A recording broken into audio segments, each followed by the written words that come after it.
You're listening to Brave Girls with Tracy M., where we choose to empower you to be a better leader, mentor, and coach in the world. We'll share stories of people who have achieved great heights by overcoming adversity and rising to the challenge, all while pursuing their passions. These courageous people will inspire you to have faith in yourself and take bold action.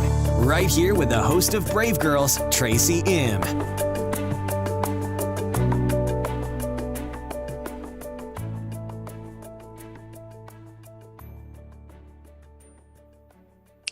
Episode 10, Process Your Emotions with Juliet LeBien. On this episode of Brave Girls with Tracy M., I interviewed licensed social worker Juliet LeBien about why she loves what she does in the world. Her knowledge is so deep in the area of mental health, and I know you'll learn something new from Juliet about anxiety, trauma, mindfulness, grief, mood disorders, or depression. I ask her about her big why and how it contributes to who she is today, with an orientation towards both service and education. Juliet shares the story of how she decided to leave the Princeton Review to pursue her career in social work. After graduating from Columbia University, Juliet worked at New York Presbyterian Hospital in the neuro unit, where she came to better understand trauma and the therapies that help heal people. According to Juliet, there is no trauma-free card in life. If you've experienced trauma at some point in your life, Juliet has some great insight on how to effectively deal with processing your emotions. She explains the difference between shame and guilt. She explains what EMDR is as a therapy modality and how it's proven to be helpful to anyone who has experienced trauma. In addition to her private practice, Juliet now teaches others what she has learned as a therapist around healing modalities. We talk about the impact that social media has on us, all of us, emotionally, especially when we scroll, and then compare and despair as we take in others' highlight reels. Setting boundaries on your social usage is critical to staying sane. This episode was fun for me, and I know you'll absolutely love Juliet and what she has to say on the show. So let's go. So welcome to Brave Girls with Tracy M. Today we have Juliet LeBien with us, and she is a licensed social worker who has a practice in both Manhattan and Boston. And I'm just so happy to have her on the show today, where we're going to talk a lot about her approach to all things psychotherapy, trauma, grief, anxiety, depression, all kinds of things that she deals with in her work as a psychologist out in the field. So welcome to the show, Juliet. Thank you, Tracy. Thank you. I am very proud to say I'm actually not a psychologist. I am a social worker. Okay. And my degree is in social work, and I absolutely love what I do and the industry around it. Great. So tell me, is it education? Is it the types of, tell me a little bit more. Wait, you went out for a second. Okay. Tell me a little bit more about the difference between a social worker and a psychologist and a psychiatrist. Like, tell me a little bit more. Educate me here. Okay. So basically what I like to say is we're all chickens in the same coop. We are all mental health workers. We all treat and diagnose mental health issues, as well as enhance people's general sense of well-being. So all of us have that in common. Psychiatrists are medical doctors who do prescribe medications. Psychologists and social workers, there are shades of differences. Psychologists will do a lot of research and a lot of neurological testing. What I really liked about social work and what drew me to it was we look at the person in the environment. So not only are we looking at kind of mentally what's going on and looking at research, which is something that all of us have in common. But social work also looks to say, okay, I see that you're suffering from anxiety and there may be a chemical component to it, but what from your environment can we pull in to help you and kind of give you more scaffolding, or what in your environment can we take away? And I really liked that holistic approach, which is why I made the decision when I was considering what am I going to do now after I made the decision to leave corporate life.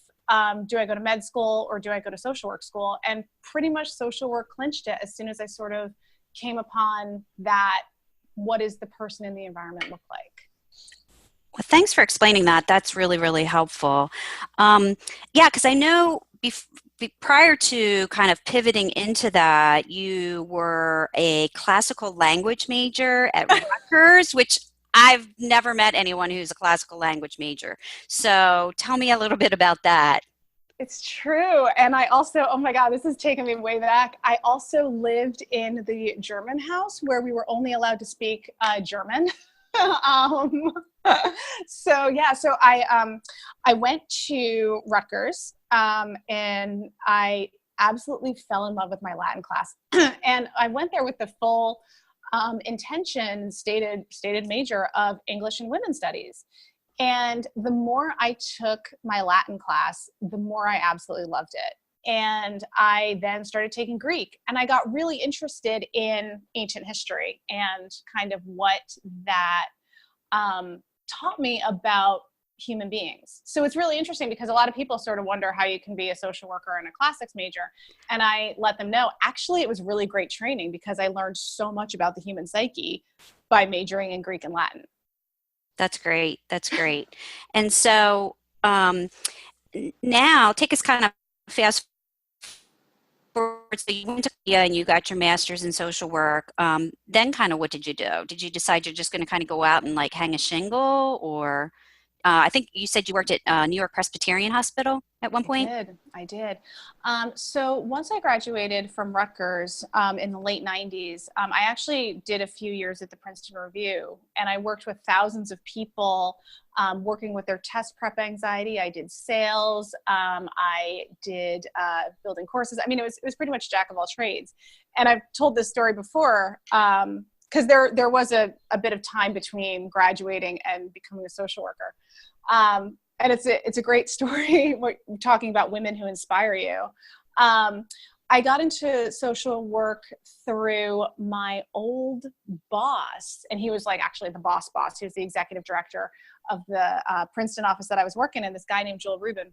And I went into work really early one morning, and he was always in the office very early. It was about 8:15 in the morning. And quite frankly, Joel always kind of scared me. He's hilarious, and he's a really wonderful human being.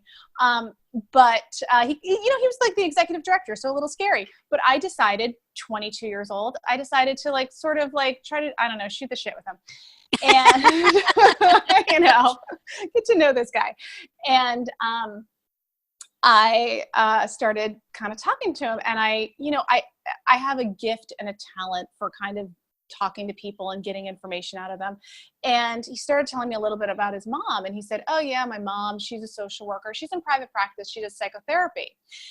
And I didn't hear anything else in the conversation other than a person in social work who does psychotherapy, because at that time I had been getting so many messages that psychotherapy was something that I should be doing, that so many people that I was talking to at Princeton Review, so many of the students I was working with, I was also a private tutor and I taught classes, that I was incredibly good, not just at teaching, but I was also problem solving and saying, oh, the problem here is that you're having, you're not studying really well. Let's tune up and make your studying more efficient. And all these people were saying, you should be a therapist. And I sat there and I was like, I didn't know that you could be a social worker and be in private practice. And I was so excited that I was like, oh, I got to go. And I was like thinking about this. I was like, oh my God, because the only track that I had ever known of was becoming a psychiatrist, and med school was a daunting task to me. I hadn't really done classics major, hadn't done any science classes, and I'm not very good at them either. So, so I was so excited hearing this that I ran down the stairs to get like a bagel for breakfast. And I walked into the glass door and actually chipped my front tooth. So I was so like taken up with like this idea of being a social worker. And as you know, I did Jenny Fennick's podcast a while ago. I actually got to talk to Joel Rubin's mom, who is a really cool lady and amazing social worker psychotherapist. And I got to tell her like, thank you, because you basically inspired me to have the career I have. Right. Isn't it interesting? It's like there's work out there that can be done, but because we can't maybe see it or we don't have a frame of reference, and then boom, somebody says, I have somebody who does X, and you're like, that's it. That is it. For me, it was a literal boom and a chipped tooth. So. Well, there you go. So it makes a There we great go. story too, right? Yeah. So then I left Princeton Review and I did go to social work school. I went to Columbia University and I picked Columbia because they had a track called the World of Work. And I really wanted to work with a professor named Shelley Akabas, who was absolutely amazing. And I was really interested in working with high functioning professionals and dealing with depression, anxiety in the workplace and kind of, EAP work, employee assistance program work. My focus was not trauma. And it was really, I was looking at HR, I was looking at those sorts of things. And my goal at that time was not so much private practice because, as you said, frame of reference, when I went to graduate school, it exploded and I could see all the things that social workers could do. So my goal was actually to work for something like a Prudential or, some other kind of major corporation and doing their wellness programs, coaching, stuff like that. And, but I also knew I needed to, get my feet wet and be so you're right. I did take a job at New York Presbyterian Hospital where I worked in initially HIV services, which was fantastic. And later I moved over to the neuro unit. And it was at the neuro unit that I really became aware that if I am going to be a good private practitioner, and by that time I had a very tiny private practice, I needed to educate myself about trauma. And I'm going to be honest with you, one of the reasons why I never wanted to work with trauma was because I didn't want to deal with my own trauma. And once I realized that in order for me to really reach my potential, I had to become a skilled practitioner at trauma, that's when it all clicked in. And that's when I said, okay, I've learned everything that I can learn from being a medical social worker in the hospital setting. And I moved on, and that's when I fully hung out my shingle. Yeah. So this morning I was kind of getting ready for the interview. I came across this quote from Danielle Laporte, and it says, "If you want to do great things, striving for balance is a losing game." And it just kind of struck me because I'm sure that many of your clients come to you because they think there's this work-life balance, which there is no such thing. And so that really struck me. I was like, oh, I need to share that with Juliet, because I think that causes a lot of the anxiety and depression because you're striving for something that is never really going to be achievable, or like you said, there's something in your environment that's either missing or that's there that's preventing you from really being mentally healthy. You're Right? absolutely right. Right. And so talk to me a little bit more about trauma, because you and I in the pre-show banter, we were kind of talking about, a lot of women have shame around the trauma that they may have experienced at some point in their life, and they don't even realize that that's what's really holding them back, and that there are these modalities out there and there's practitioners out there that can help them. And so talk to me a little bit about that, because I think that's important for our listeners to know that, and you and I have talked about this before, no one gets out of life without trauma. Right. That was Right. that like when you told me that, I was like, boom, she is so right. So talk to me a little bit more about that, because that really struck me. Yeah, nobody gets out with a trauma-free card in this game. And in some ways you don't want to, because you learn so many lessons from trauma. And Dr. Mark Epstein has this really great book called The Trauma of Everyday Life. And kind of talking about how, absolutely what you say, that there are these things that happen in our lives. Some are big T's, big traumas, and some are little T's. Which is not to say that one is better than the other or one is more significant than the other. One of the things that you brought up, which is the shame around trauma, when bad things happen, you're absolutely right. And you were speaking specifically about women. Terry Cole, who is a psychotherapist that I just think is awesome, and I fangirl out about her. She talked about how shame, the difference between shame and guilt is guilt says, oh, I did something bad. And shame says, I am bad. And I was like, boom, that is the difference right there. Because you can feel guilty about something and you can sort of talk your way out of it. You can, gain perspective about it. You can sit there and say, okay, this thing did happen and I learned an important lesson from it, but X, Y, and Z. But shame, when it is felt deeply in you, that's what I call, we need a ground up approach. We can't do, and I have nothing against cognitive behavioral therapy, but one of the things that we're starting to realize is that sometimes when we're doing shame work, if you're talking too much, it may be shame reinforcing. Oh, you're right. I really should be getting over this. Oh God, why can't I get over this? Oh, I'm such a loser. That negative banter that can get created in your mind. And that is why I realized that if I were to be a truly effective psychotherapist, I needed to really educate myself around trauma because it's so deep. And so some of the ground up therapies, one of the things that I know we've talked about is EMDR, which is a therapy that I am trained in, and sensory motor, and there's some other ones too. I'm forgetting the name of the third one that I was thinking of. But anyway, the thing about them is that they actually go in and try to help people to create new memory maps in order to really see a situation differently. It's a much different approach. One thing we also know about trauma is that, back in the 1800s when William James, who was a doctor, back in the early days of like surgery, and we didn't know that we should wash our hands and all that stuff. He talked about trauma very much from the ground up. And now our research is really showing that we feel it in our muscles, we feel it in our bones, we feel it in our stomach, we feel it in our heart and chest and everything. All of that happens before any of it is actually translated in our brains. And that understanding, it's critical that we understand that so that we can treat it better, so that we can sit there and say to people, okay, you know what, this is a good type of therapy for you to work with. And also, we're going to help you realize what in your environment might be triggering you so that you can handle it better. And that holistic approach is something that we're realizing has to be done in trauma. Mm-hmm. So expand a little bit about EMDR. What exactly is it? Like, Right. I'm just very like, what is it? I know. People hear about EMDR and they're like, what? So EMDR, eye movement desensitization reprocessing. Although eye movement is a little bit of a misnomer, I actually don't use eye movements that much.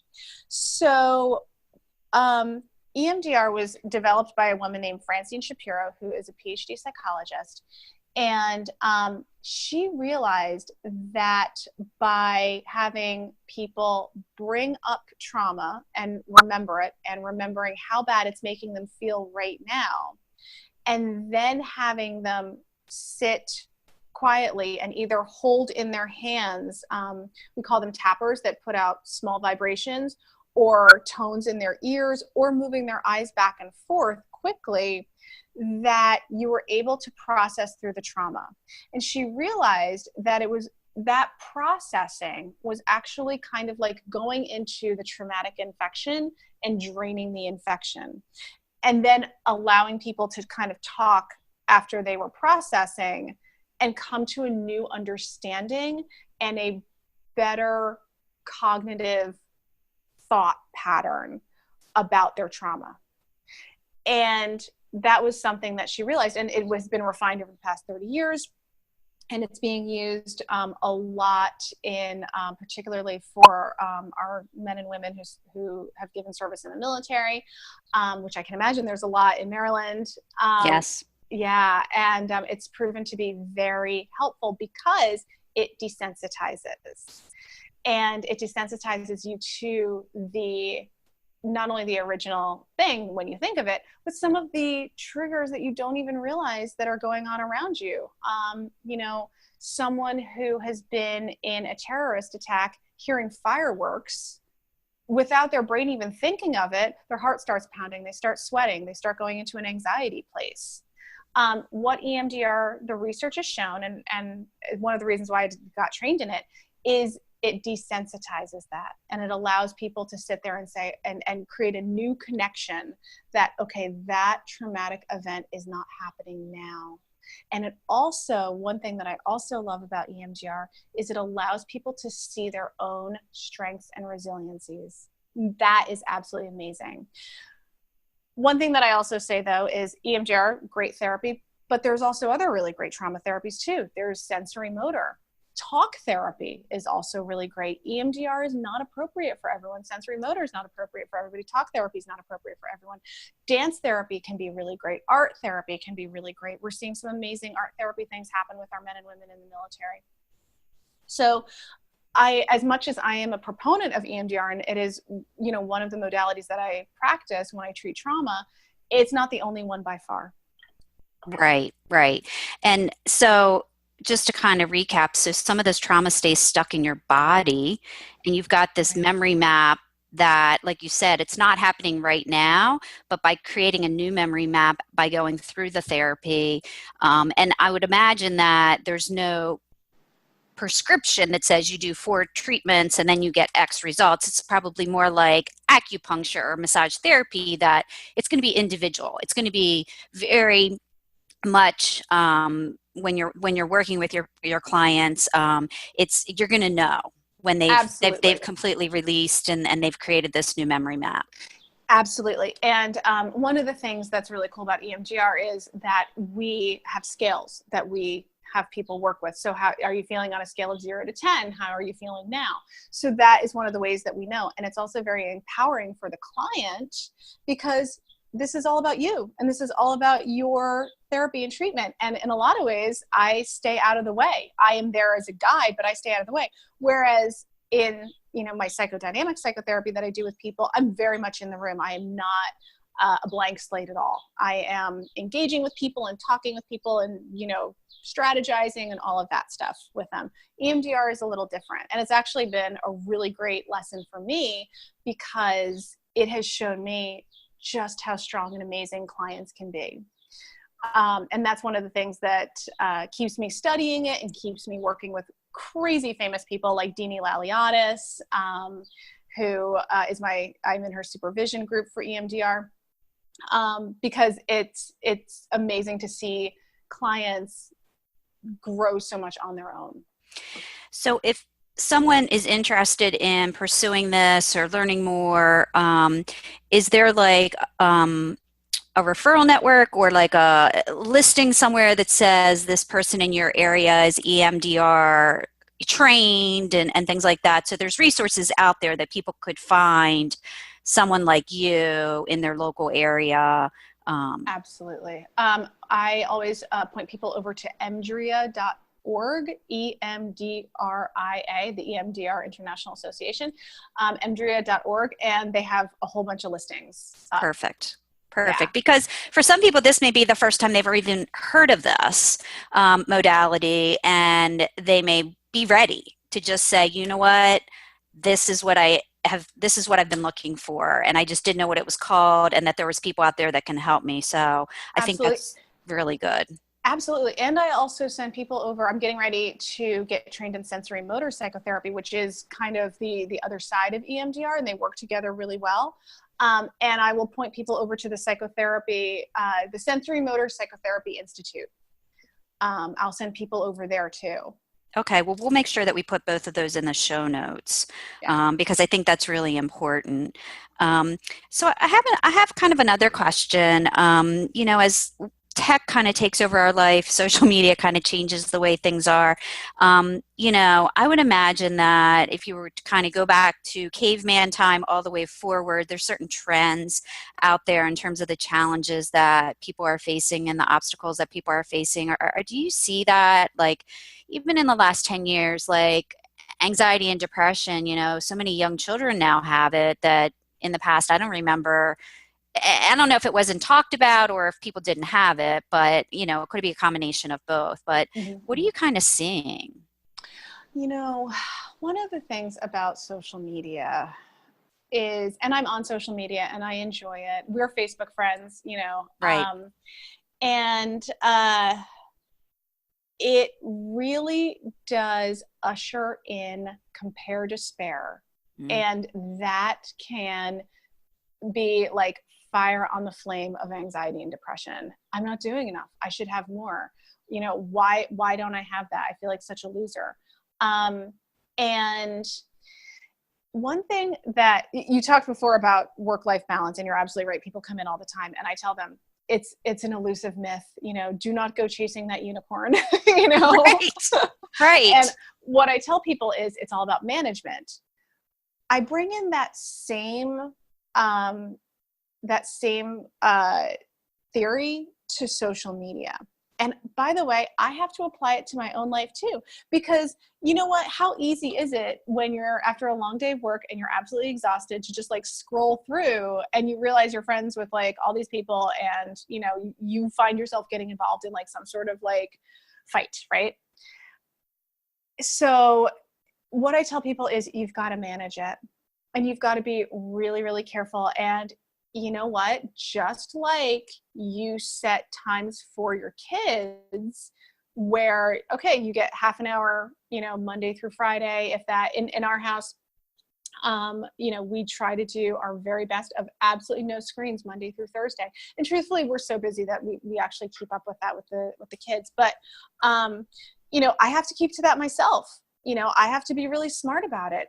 I don't need to be always checking my email, and what I do is when I am seeing patients, my phone is actually off.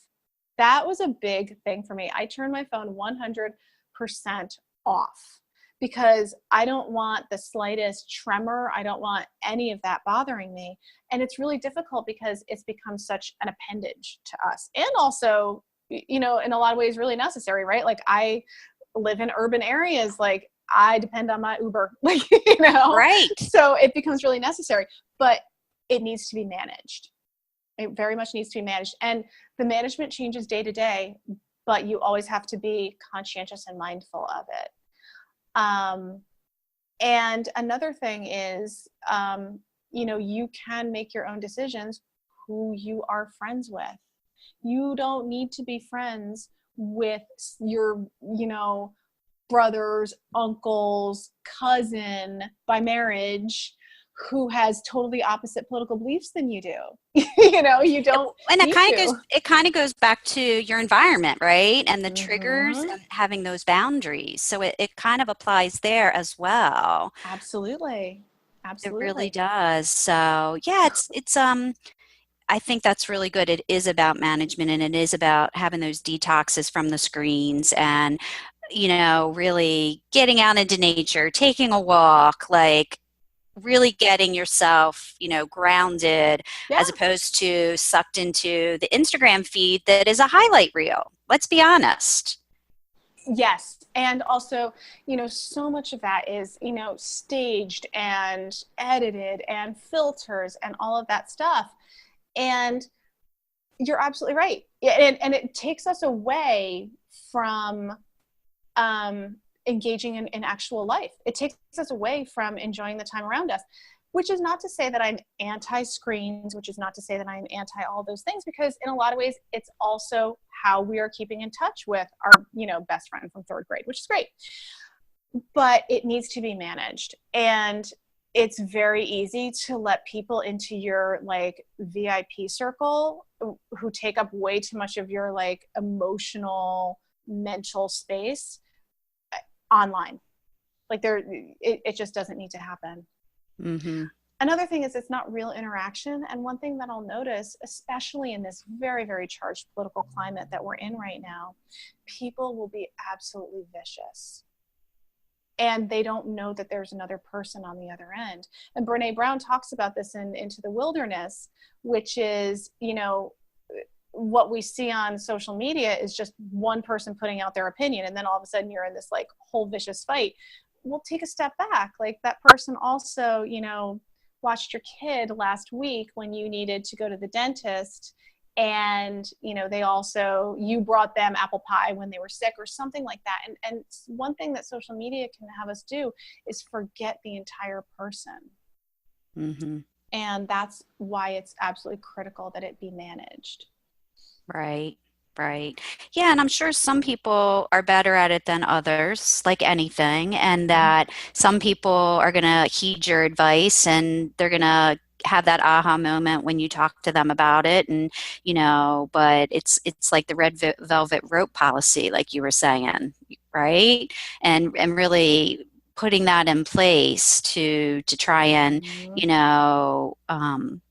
tamp down your anxiety, or kind of see why something's making you depressed, right? Right. What activates that compare despair? Like, you know what? Then you don't need to be looking at it. A better use of your time would be enjoying crafts that you absolutely love. Right. So I also kind of wanted to find out from you, what, and you've talked a little bit about this, but your why behind, why you doing this work now in the world, because, just talk a little bit about that. Like, what's your big why? Oh my God. I know, I don't mean to be too dramatic, but Simon says we all have to find our why. Right. For you, what is that? I came from a family that was very liberal and very academic, but always in service of some sort. So I had one grandfather who was a school principal in Montclair, New Jersey. And it was at that time, still is a very diverse community, but at that time in the 50s and 60s when he was working there, he really was working with a lot of very tough issues in a very difficult time in our history. And he was absolutely dedicated to making sure every student got a great education, no matter what, and that was a time when not as many people as now, agreed with him. And my other grandfather was actually a wounded veteran. He was in World War II. And he was a physician and very badly wounded in Battle of the Bulge. And his career trajectory becoming a physiatrist, a rehabilitation doctor, working with a lot of veterans, a lot of people who were very, very badly disabled because he couldn't be a surgeon anymore. And so I definitely had those examples. My father's a college professor, my stepmother's a teacher. I definitely had a lot of these examples of people in service. My mom has done hospice work and everything. So all these people in my family, all these people around me doing service work. So it was sort of an understood thing that I would go into academia and become a teacher or something like that, or I would do that. But it really hit me to become a psychotherapist, I guess kind of early on, because I was reading Freud when I was 10, but of course you were. Of course I was. But it really hit me when I was at Princeton Review, and I saw that it wasn't just teaching the material. It wasn't just selling people products. It wasn't just all of those, because at the time, Princeton Review was a young company and jack of all trades. But I really saw that the term that I love to use, the zone of genius. Right.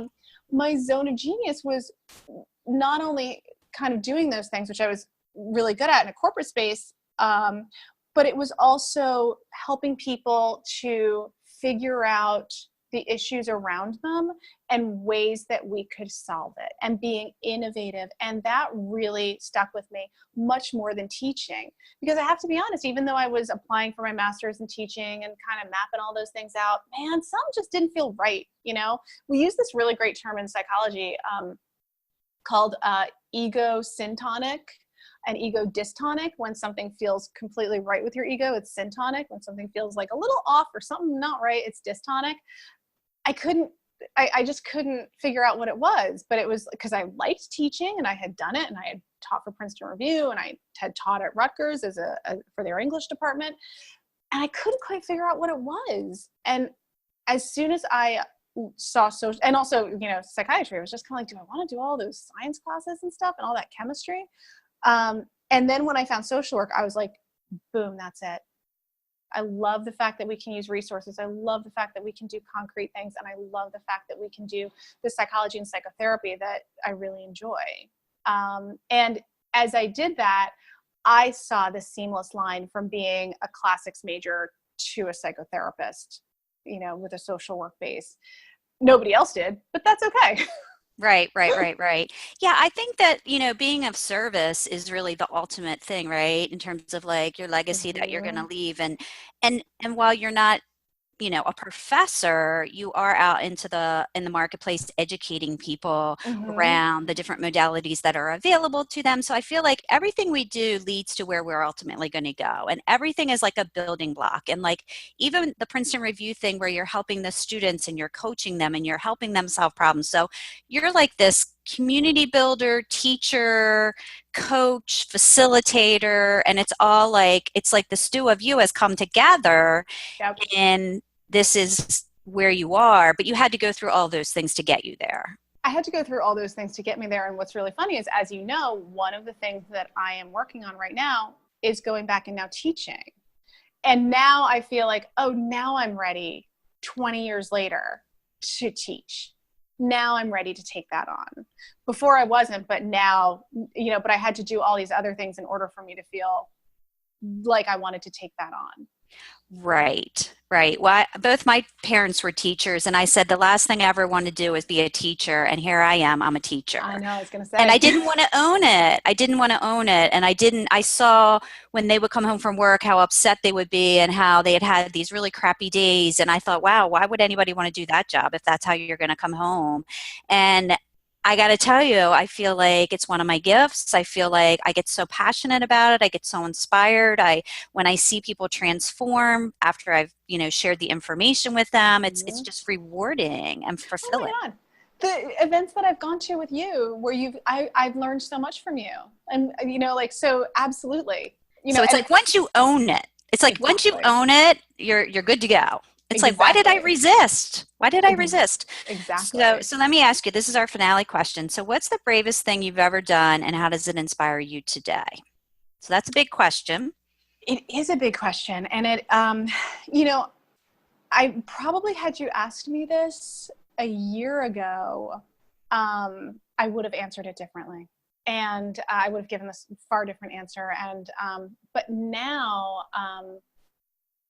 I think, we talk about trauma, and as a therapist, we don't talk so much about our own traumas, right? Like, I am there for my clients. I am there to like work with them on their traumas. But July 28th, I lost my absolutely beloved yellow lab, Scout.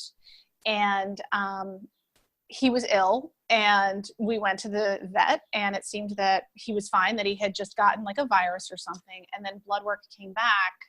And, having worked at the hospital and everything, I knew that blood work wasn't good.